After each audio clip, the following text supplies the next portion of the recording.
Eu gostaria muito de trabalhar nesta noite, nesta próxima meia hora, nesta visão de que guerra, vida espiritual é guerra.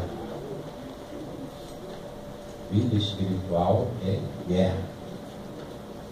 Então, abra, por favor, a sua Bíblia em Efésios, no capítulo 6. É óbvio que eu não vou trabalhar todo o capítulo, todo o texto, porque isso nos exigiria muito tempo. Vou trabalhar todo, vou ler todo o texto, mas trabalhar em 2 versículos apenas. Efésios, capítulo 6, a partir do versículo 10. Todos encontraram? Se ao seu lado houver alguém sem Bíblia, compartilhe a leitura com este irmão, desde que não seja corintiano. Corintiano não é irmão, é problema. Vamos lá? Finalmente, fortaleçam-se no Senhor e no seu forte poder. Vistam toda a armadura de Deus para poderem ficar firmes contra as ciladas do diabo. Pois a nossa luta não é contra seres humanos, mas contra poderes e autoridades, contra os dominadores deste século, deste mundo de trevas, contra as forças espirituais do mal nas regiões celestiais. Por isso, vistam-se toda a armadura de Deus, para que possam resistir no dia mau. E como há dia mau em nossas vidas? No dia mau, e permanecer inabaláveis, depois de terem feito tudo isso. Assim mantenham-se firmes, cingindo-se com o cinto da verdade, vestindo a couraça da justiça, e tendo os pés calçados com a prontidão do evangelho da paz. Além disso, usem o escudo da fé, com a qual vocês poderão apagar todas as setas inflamadas do maligno. Usem o capacete da salvação e a espada do Espírito, que é a palavra de Deus. Satanás sabe disso, irmãos. Ele não quer que você aprenda a Bíblia, porque ele sabe que a palavra de Deus pode te dar a vitória. Orem no Espírito em todas as ocasiões, com toda oração e súplica. Tendo isso em mente, estejam atentos e perseverem na oração por todos os santos. Oremos. Pai, fala-nos agora através da tua palavra. O Senhor já está falando, eu tenho certeza disso, mas agora marca as nossas vidas com a palavra vinda do teu trono. Em nome de Jesus. Amém. Eu quero falar sobre vida espiritual é guerra.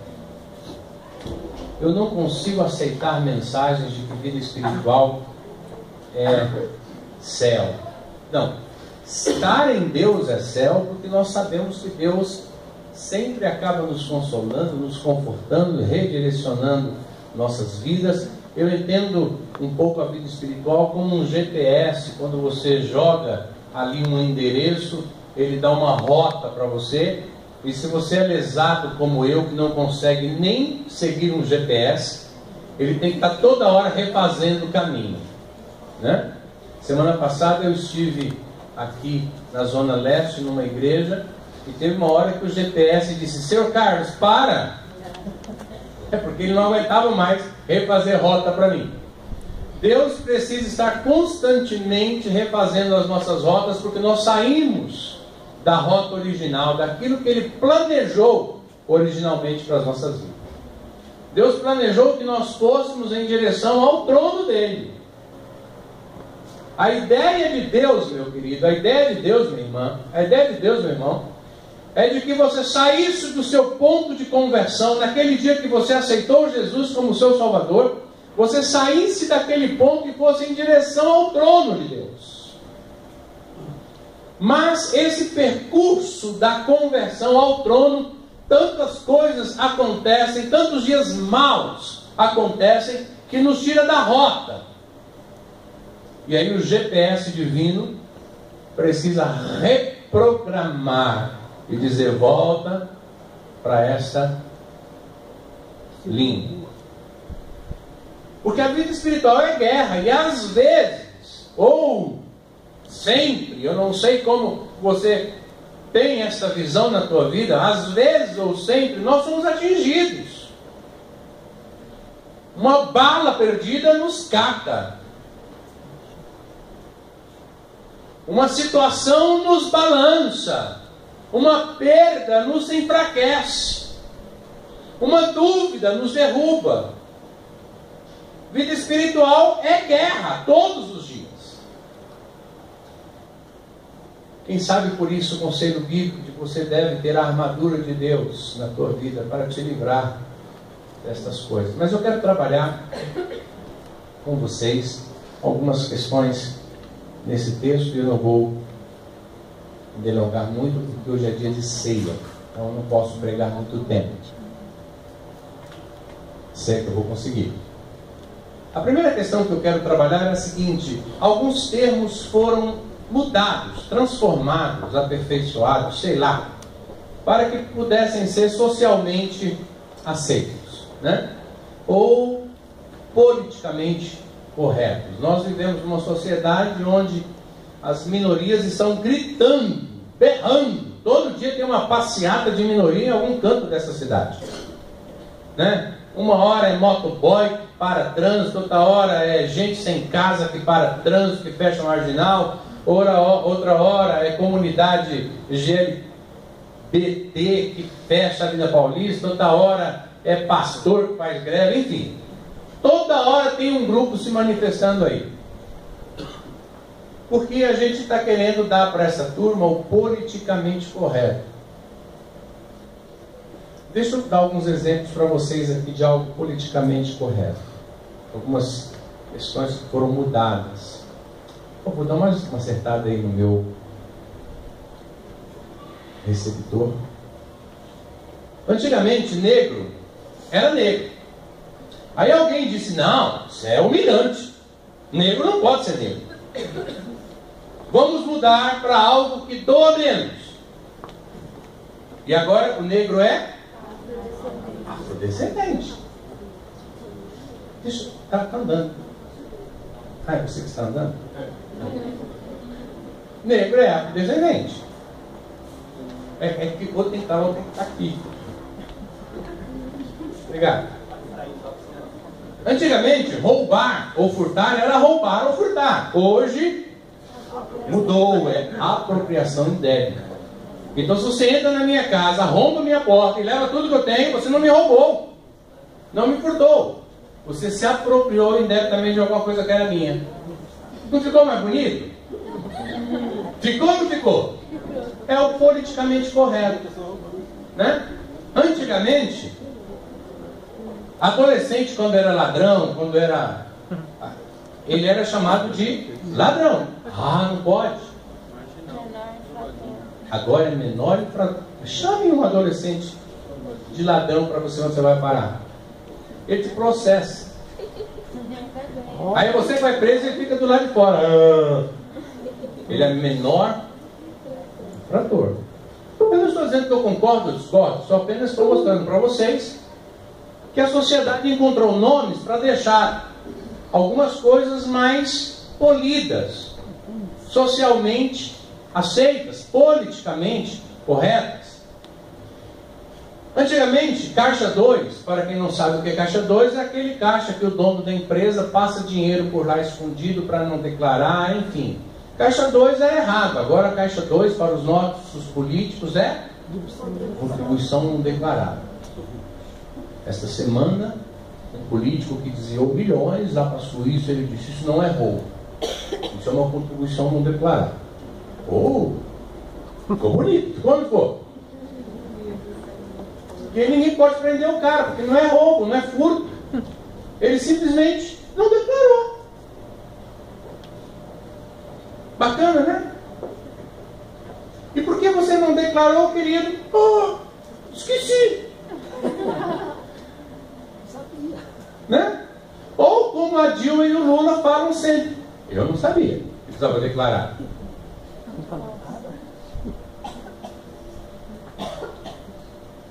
Antigamente adultério era adultério.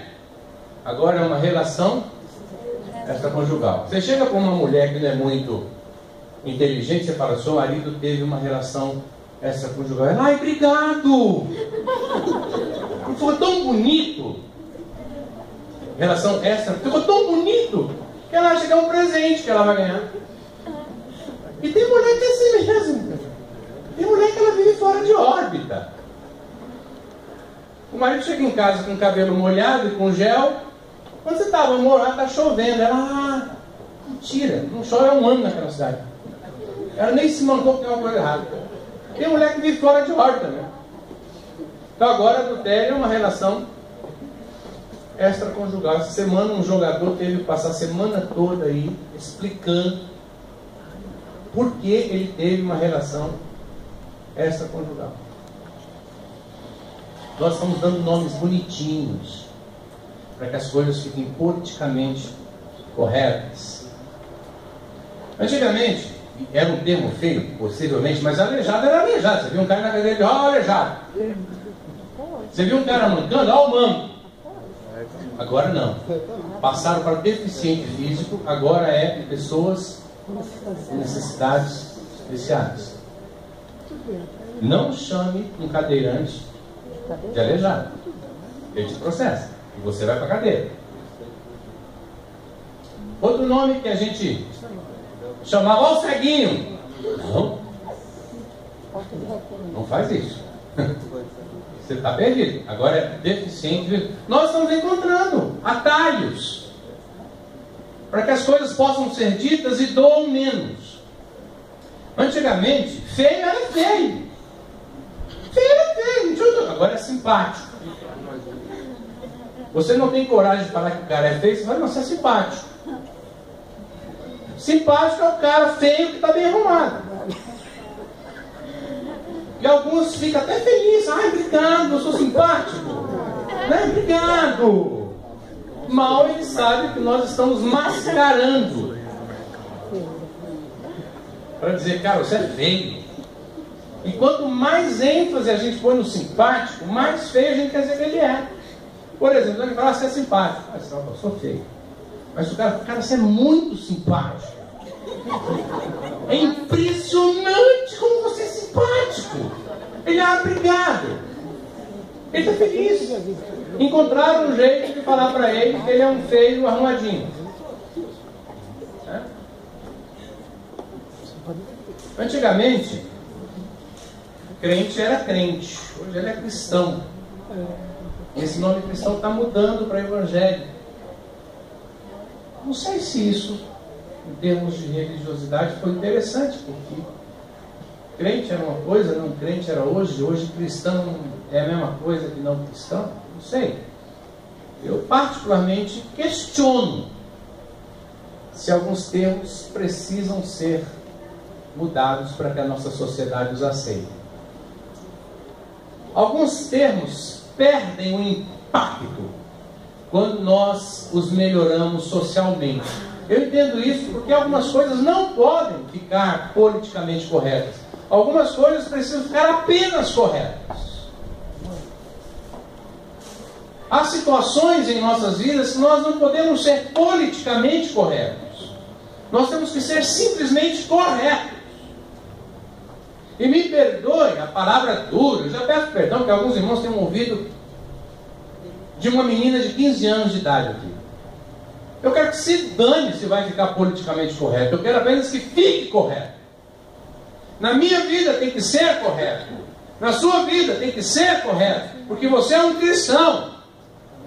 Não importa se a sociedade veja com outros olhos, escutem com outros ouvidos. Para você, sim, sim, é sim, sim. E não, não, é não, não.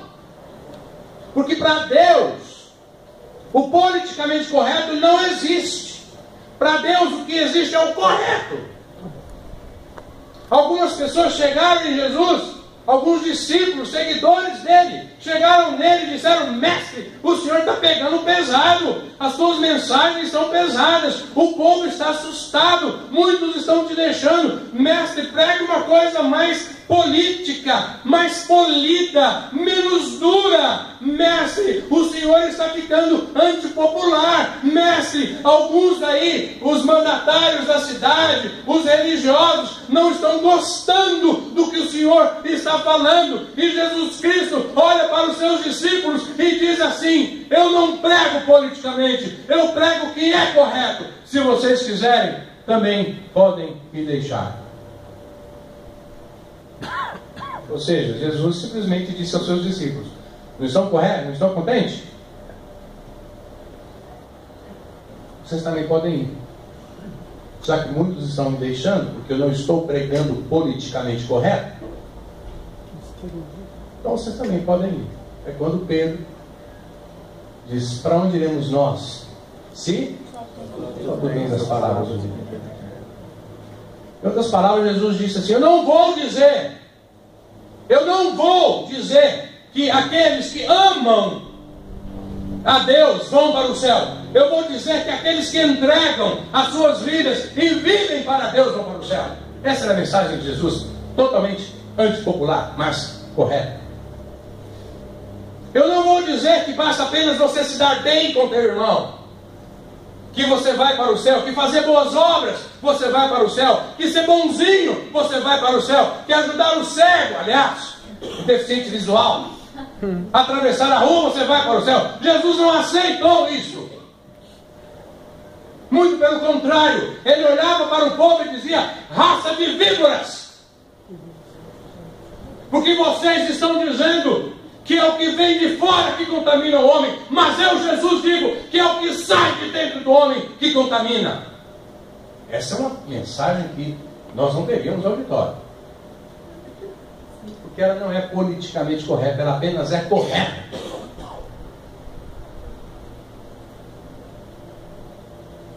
Agora, a nossa mensagem, ela tem que ser correta: doa a quem doer. E para manter pessoas aos nossos lados, para manter amiguinhos, entre aspas, aos nossos lados, para mantermos empregos, para mantermos pessoas que não estão nem aí com ética, com santidade, com moralidade, com conceitos de Deus, nós estamos nos vendendo politicamente, né?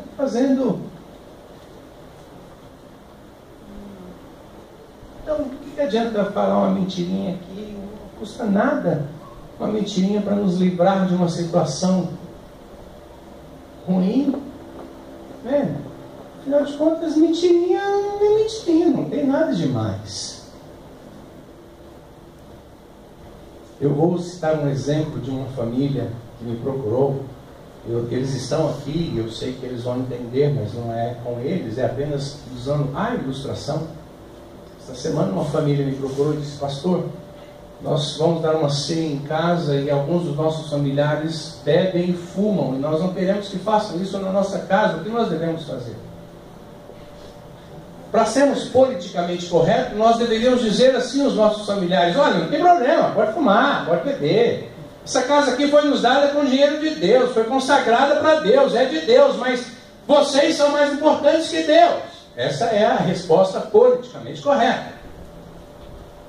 A resposta correta: aqui ninguém fuma, aqui ninguém bebe, porque esse lugar é terra de Deus. Mas nós não queremos perder amigos, nós não queremos perder parentes. Aí a gente abre exceção nas nossas vidas, e quando eu abro exceção errada na minha vida, Satanás entra.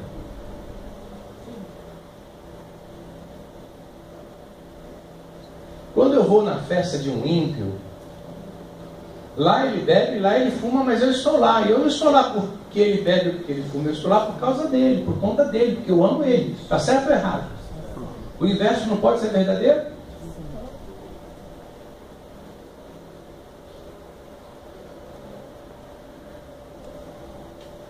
Deus chama pecado de pecado, e não de visão teológica. Nós temos hoje muitos teólogos, eu quero colocar teólogos entre aspas, porque a maioria nem sabe encontrar Mateus na Bíblia, mas se chama de teólogo, se acha teólogo. Muitos teólogos vindo com muitas teorias, para confundir mesmo. E hoje, alguns teólogos não estão chamando mais pecado de pecado. Há muita gente dentro da igreja questionando se há pecado. Se pecado realmente existe. Porque a gente vê lá um livro numa estante de alguma livraria, ou na propaganda de alguma televisão, de uma igreja da televisão, dizendo: este livro fala tudo sobre pecado. E quando você abre aquele livro, é um teólogo carismático, ou um teólogo da prosperidade, ou um teólogo qualquer, já começa dizendo: pecado não existe. Nós estamos deixando a Bíblia de lado para servirmos esses homens. Pecado não pode ser uma visão teológica. Pecado tem que ser chamado de pecado. Adultério é pecado e tem que ser chamado de adultério. Roubo é roubo, furto é furto e precisam ser chamados de adultério. Mentira é mentira e precisam ser chamados de pecado.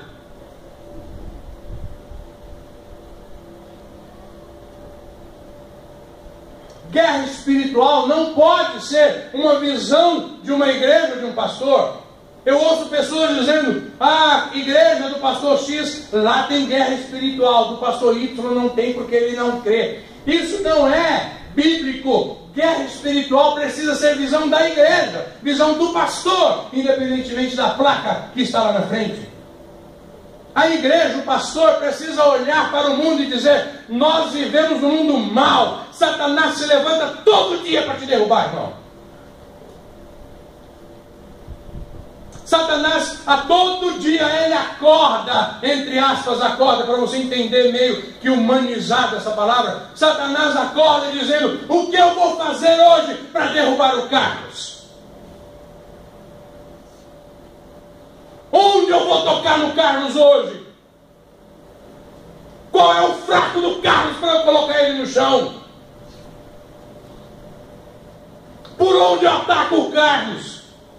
E na tua vida não é diferente. Satanás acorda todos os dias, olhando para você e dizendo: onde eu quebro esse homem? Onde eu derrubo essa mulher? Portanto, não pode ser visão de uma igreja, visão de um pastor. Guerra é guerra, e nós estamos em guerra contra Satanás. Todo santo dia. E o dia que você cochilar, ele te derruba. E ele está cansado de derrubar gente dentro de igreja. Satanás está cansado, humanamente falando, de derrubar gente dentro de igreja. Você, quer ver uma dica? Quando você começa a pegar cristão mais preocupado em mexer no celular do que ouvir a mensagem e cantar os cantos. Quando você pega cristão dormindo durante os cultos. Quando você pega cristão faltando nos cultos. Assim, 5, 6, 7, 8, 10 vezes. Vem um dia, falta 5. Vem um, falta outro. Cuidado. Satanás possivelmente já passou por aquela. Quando você pega cristão criticando tudo. Tem gente que critica tudo. Vocês conhecem alguém assim? Conhece? Na sua casa tem um, na sua família tem um. Pode reparar que tem. Aquela pessoa que tudo dá errado.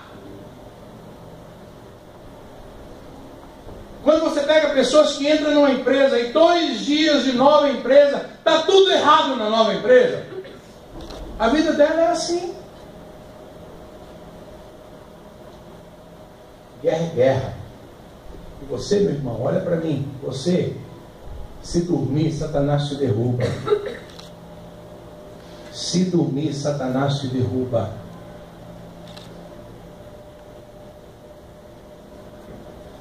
Diante do texto de Efésios que nós lemos, eu quero trabalhar 2 questões bem fáceis para vocês. Tem várias, mas eu só quero trabalhar 2 por conta do tempo. E eu acho que essas 2 podem sintetizar um pouco o que está acontecendo no mundo espiritual. A primeira delas está lá no versículo 12. Se você puder abrir, se você puder manter a sua Bíblia aberta lá, diz assim: eu não tenho que lutar contra seres humanos. Eu não tenho que lutar contra a gente, porque isso me enfraquece. Você não tem que lutar contra a gente. Repitam isso. Eu não tenho que lutar contra a gente. Mas nós estamos lutando contra a gente o tempo todo. E quando eu luto contra a gente, quando eu luto contra outro ser humano, eu me enfraqueço. O meu humor vai embora. A minha santidade vai embora. A minha vontade de Deus vai embora. Os meus alvos espirituais vão embora. Porque, gente, Ele não é capaz de me destruir a menos que me dê um tiro na cabeça. Mas, gente, é capaz de roubar aquilo que às vezes eu tenho de mais precioso, que é o equilíbrio dos meus sentimentos. Sente ao lado de alguém mal-humorado para você ver. Eu não tenho que lutar contra o meu irmão. Ele pode pensar diferente de mim. Ele é diferente de mim. Mas eu não tenho que lutar contra ele, porque ele não é o meu inimigo. Ele é um tonho como eu. Ele é um Zé Ninguém como eu. Ele é um atrapalhado como eu. E nós temos que nos unir para lutarmos contra Satanás.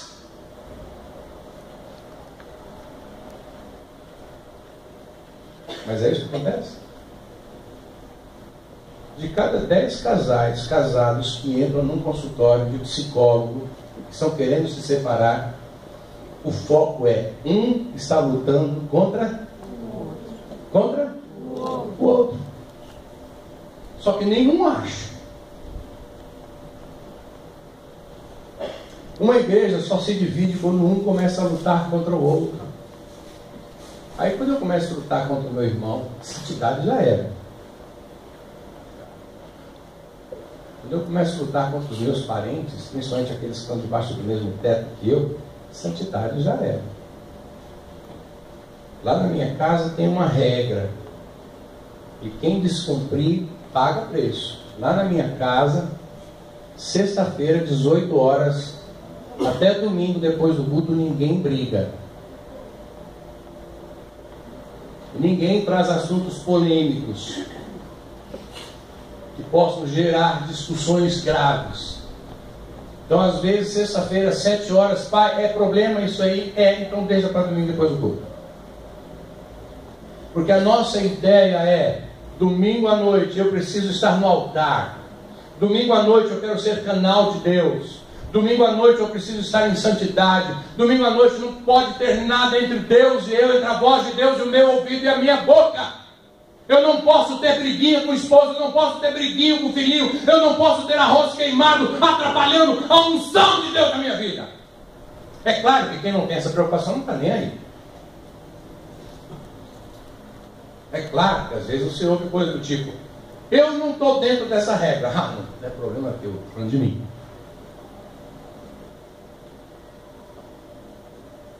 Gente, eu não tenho que lutar contra vocês. A maneira que eu tenho de te trazer para o meu lado, sabe qual é? Orando. Mas a gente acha que oração é pouco. Eu já orei. A segunda lição que eu quero dar para vocês hoje é: ore em espírito. Olha o versículo 18, diz assim: orem no Espírito em todas as ocasiões, com toda oração e súplica, tudo isso em sua mente, sejam atentos e perseverem em oração por todos os santos. Meu irmão, para eu vencer essa guerra contra Satanás, eu preciso parar de lutar contra a gente. E eu preciso orar em Espírito o tempo todo. Não é meia hora, não são 2 horas. O tempo todo, 24 horas por dia, orando ao Senhor.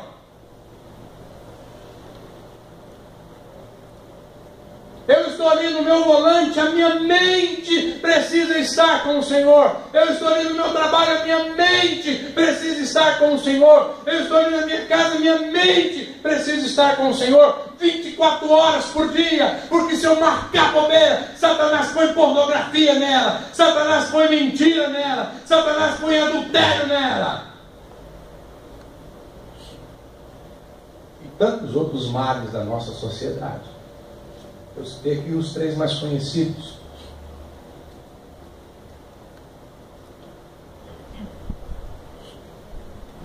Ore ao Senhor o tempo todo. Ore em silêncio. Eu não preciso estar guerreando algo para ter a vitória. Eu odeio esse cristão de fachada. Irmãos, não há nada que me irrita mais do que cristão de fachada. Eu acho que a única coisa que me irrita mais do que cristão de fachada é pedra nos rins. Sinceramente. Sabe aquele cara que vai num restaurante e ele quer aparecer? Uma vez eu fui comer uma pizza com o pessoal do interior que estava em São Paulo comigo. E nós fomos comer uma pizza num restaurante aqui na Marquês. Eu fiquei na bobeira de mandar uma irmã lá orar. Eu não sabia que ela era santificada. A irmã pode orar? Agradecendo pela pizza? Ah, claro. Bom.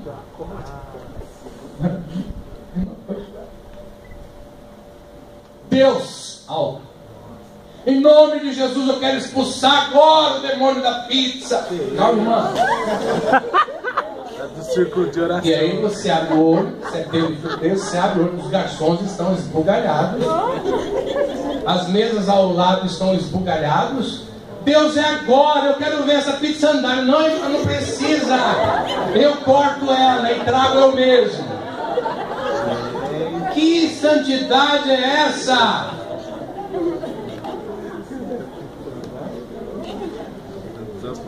Eu tive que pegar no braço da irmã. Amém, amém. Amém. Amigo. Amigo.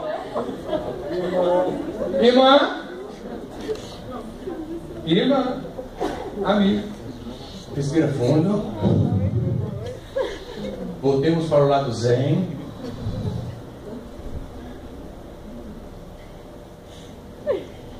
Eu não encontro a Bíblia falando isso para mim. Muito pelo contrário, ela fala: Carlos, você quer orar e quer ser ouvido? Entra no teu quarto lá, cara, fecha a tua porta. Deus vai se derramar para você. Estou gritando. Mas tem gente que é assim, né? Gritar e falar muito. Mas olha, cuidado com a oração. Se estamos falando em guerra, se eu estou falando em guerra, então oração é contato direto com quem? Com o general da guerra. E quem é o general da guerra? O nosso general, né? Se eu estou falando em guerra, eu tenho que falar com o meu general. É ele. É dele que vem as instruções para a minha vida. Não é do pastor que vem a instrução para a tua vida. O pastor é tão porcaria quanto você. É de Cristo. Talvez por isso somos orientados a orar o tempo todo. Porque estamos o tempo todo em contato com quem? Com o general da guerra.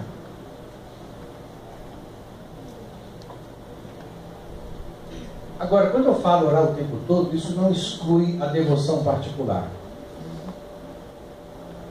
Você deve orar o tempo todo, sim, no seu carro, na sua cozinha, no seu quarto, o tempo todo orando, na rua andando.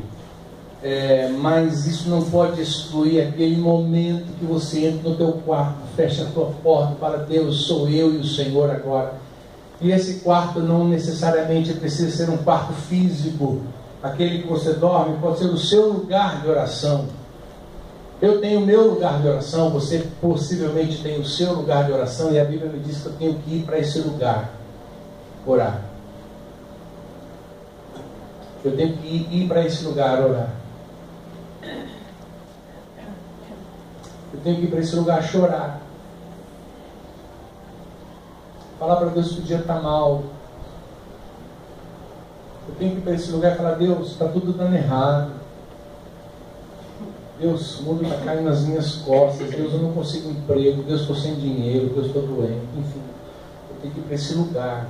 Deus, eu estou sendo caluniado. Eu estou sendo injustiçado. Deus, Eu estou aqui no nosso lugar. Deus, eu quero uma reviravolta na minha vida. Deus, eu quero mudar. Deus, eu quero dar uma coisa de 180 graus. Deus, eu não aguento mais ficar assim. Deus, isso é guerra. Eu preciso falar com o general da guerra toda hora, para ter instruções dele.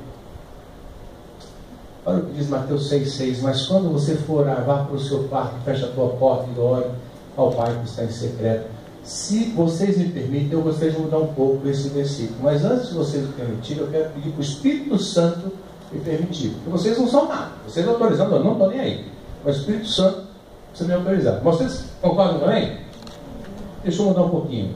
Para algumas pessoas, esse texto deveria ser assim. Mas quando você for orar, vá para o seu quarto, fecha a tua porta, desliga a tua TV, esqueça o resultado do jogo, amarre o celular, ele é do capeta, crucifica a novela, deixa as coisas, cuidar das coisas e ore ao seu Pai que está em secreto.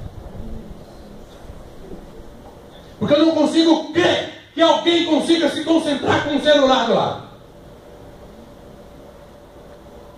Eu não consigo crer que alguém consiga orar e falar com o general da guerra num ponto de concentração com a televisão ligada, com um jogo gritando: é gol! O quarto gol! Não dá para entender um troço dele. Eu não consigo crer que celular seja uma coisa de Deus. Para mim é do capeta esse negócio aí. Porque está roubando o cristão adoidado da fé. Está destruindo famílias. Eu não consigo entender como uma família vai num restaurante e ao invés de se trocar, se doar, não contar a vida, contar o dia, falar das coisas maus, falar das coisas... Eu não consigo entender. Eu ganho para entender, mas eu não consigo entender. Como é que nós estamos deixando o celular ser gente? O celular virou gente hoje. O celular virou um parente, membro da família. Ele tem que estar à mesa. A sua esposa não precisa estar à mesa não, mas ele tem que estar lá. O lugar dele está reservado. Ele come com você, não é? Ah, ele dorme na cabeceira. Você não pode perder um WhatsApp, um e-mail, um torpedo.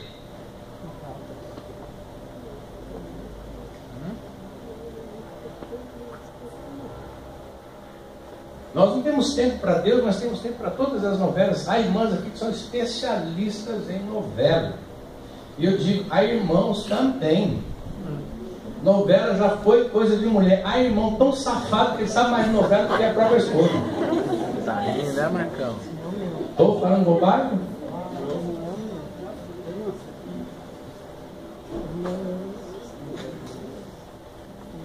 Sabe o que a Bíblia está dizendo? Cara, fecha a porta do quarto, irmão, fecha a porta do teu quarto, deixa que as coisas cuidem das coisas. Deixa que a pia cuide da louça, deixa que a poeira cuide do sofá. Meu, vai para dentro do teu quarto. E lá fale para o general da guerra, porque viver é uma guerra. Eu não sei quanto a vocês, mas eu tenho pecado dentro de mim que se eu não colocar ele todo dia aos pés do altar, ele me quebra. Eu tenho fraquezas na minha vida que se eu não acordar de manhã e falar fraqueza, estou te colocando agora diante do trono de Deus. Essas fraquezas me derrubam.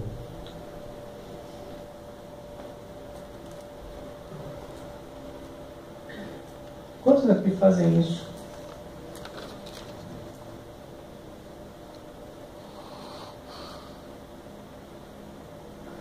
Vida espiritual é guerra.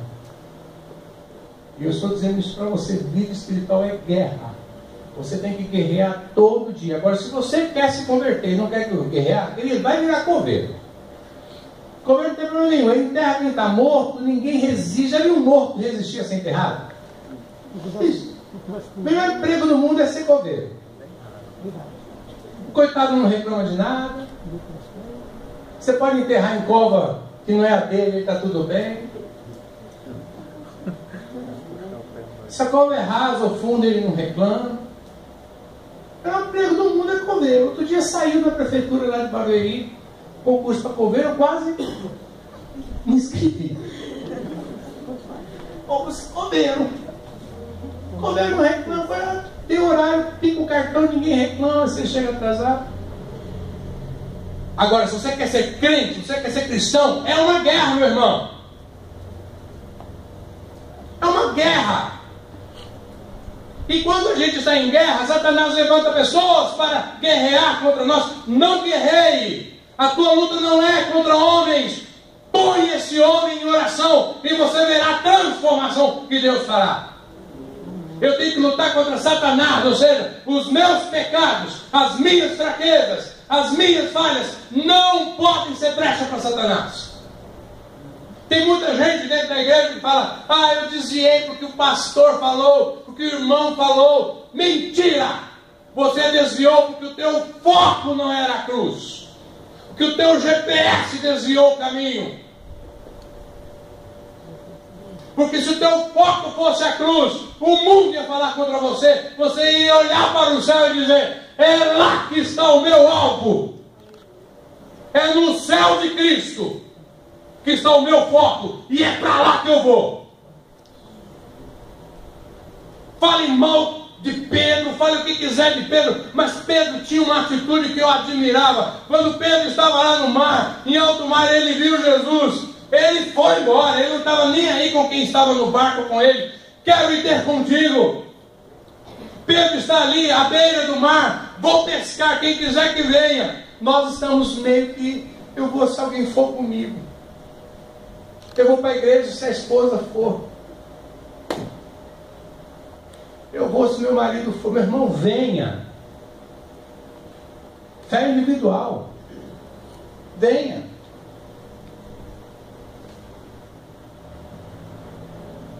Guerra é guerra, e nós estamos em guerra. Há dias maus na vida da gente, tem dia que a gente perde. Ontem meu filho foi assaltado. Meu filho foi levar o celular do cara. Minha esposa disse: o André foi assaltado. O André, ótimo, já aprendeu o que é ser assalto. A vida é má. É isso. Um dia tem que acontecer. Irmão, você vive em São Paulo 16 anos em Santo Daime, é uma glória. Você tem que ir daqui em Aparecida de joelhos. 16 anos ele tem, nunca foi assaltado, anda de trem, ônibus todo dia. Nunca foi assaltado? Você glória, tem que ir daqui em Aparecida de joelho. Pelo amor de Deus. Quem que já foi assaltado levantando? Assaltado, roubado, furtado, sabe aqui.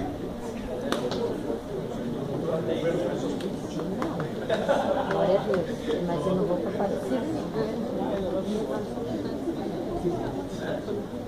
Estamos em guerra.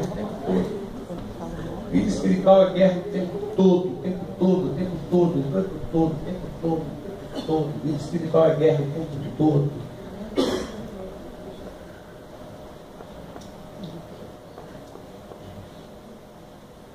Mas quando nós estamos no Senhor, é vitória o tempo todo, amém?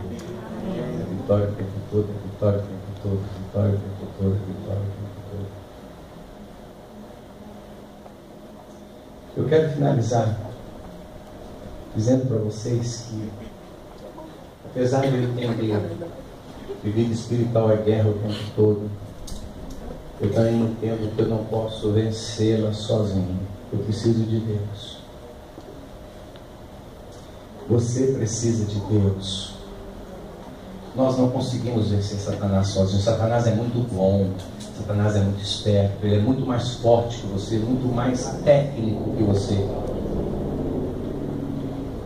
Você precisa de Deus para vencer Satanás.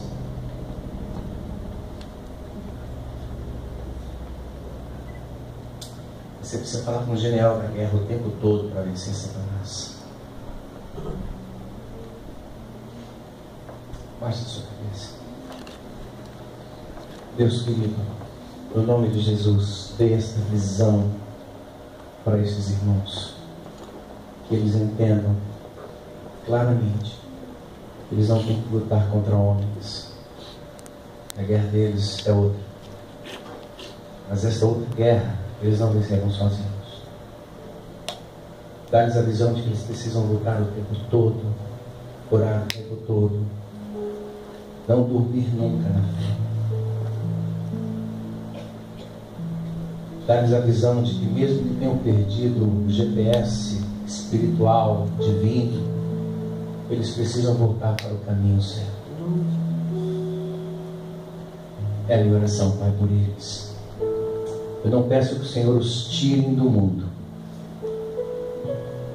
mas que o Senhor os livre do mal. Em nome de Jesus. Amém. Deus abençoe suas vidas, queridos.